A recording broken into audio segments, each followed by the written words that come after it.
ध्यान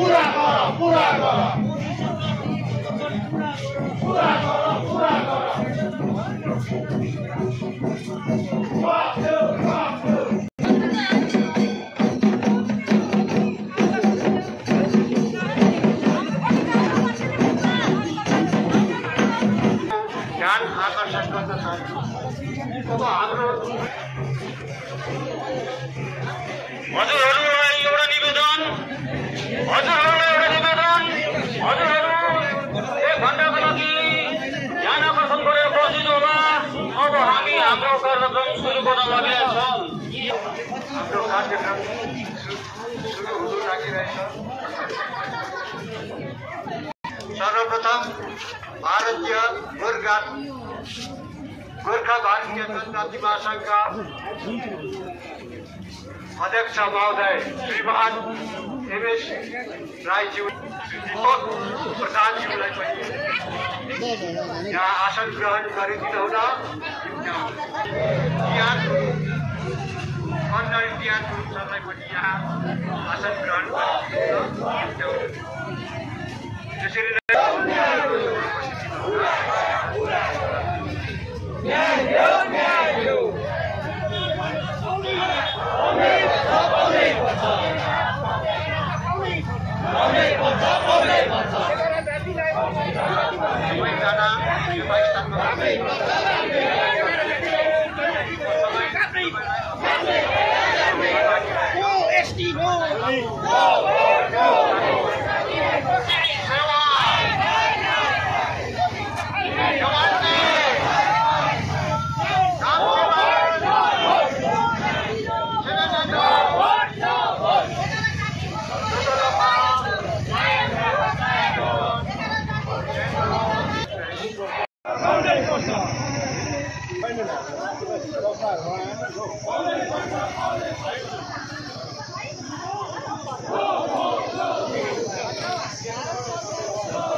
हाम्रा एमपी माननीय श्री राजु विष्टको मार्फत भारत सरकारलाई पनि धेरैपल्ट हामीले डेपुटेसनहरू दिएर हाम्रो भन्ने कुराहरू राखेका हौं। अनि हाम्रै यो मागलाई सुनेरै हो कि भारत देशका माननीय प्रधानमन्त्री महोदयले पनि आएर हाम्रै घर आँगनमा आश्वासन दिएर जानुभएको हो भने माननीय गृहमन्त्री अमित शाहज्यूले पनि सोही कुरा दोहोर्याएर जानुभएको हो। र यसरी भारत सरकारको शीर्षस्थ नेताहरूले हामीलाई आश्वासन दिँदा हाम्रो आशा र विश्वास अझै बढेर गएको हो र हामी धेरै आशावादी थियौं। भन्दा नभन्दा 2025 को अप्रेलमा जुन चाहिँ त्रिपक्षीय बैठक भयो, त्यस बैठकको छेउछाउमा हामी पनि त्यहाँ पुगेका थियौं। हामीले पनि माननीय अनुसूचित जनजाति मन्त्रालयका मन्त्री महोदयलाई भेटेर पनि त्यति बेला पनि हामीले हाम्रो कुराहरू राखेका हौं।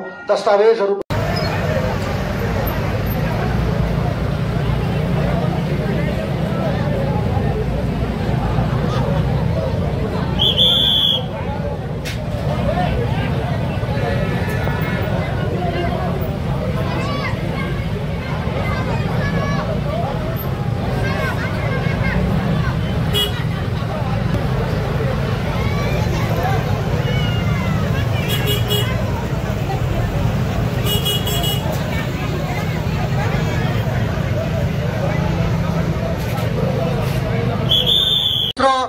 गर्नुपर्छ भन्ने हाम्रो माग अनि टेक हो। किनकि 2026 हुँदा फेरि इलेक्सन आउँछ, इलेक्सन आएर फेरि त्यो टाङ्गिएर जाला, त्यहाँदेखि फेरि अर्को इलेक्सन भन्ला, फेरि के कसो हो, हामीलाई त्यतिकै हामी फेरि लन्डिनेको हो कि भन्ने एउटा त्रास हामीलाई छ।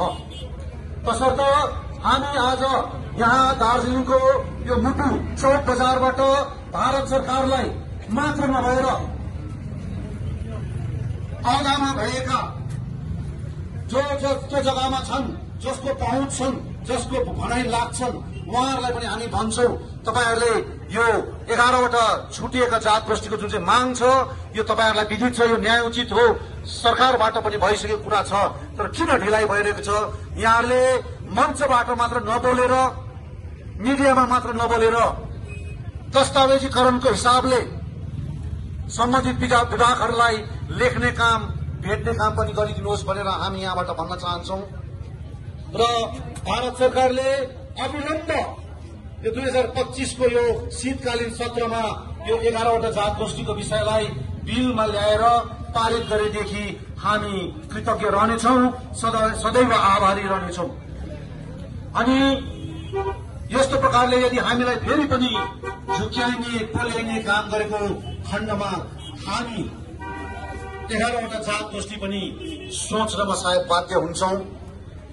अनि अर्को सन्देश हामी यो पनि दिन चाहन्छौं, आज हामी यहाँ सायद विभिन्न पार्टीदेखि उठेर, विभिन्न संघ संस्थादेखि उठेर मात्र 11वटा जात भएर अथवा जात गोष्ठी भएर यहाँ उपस्थित छौं।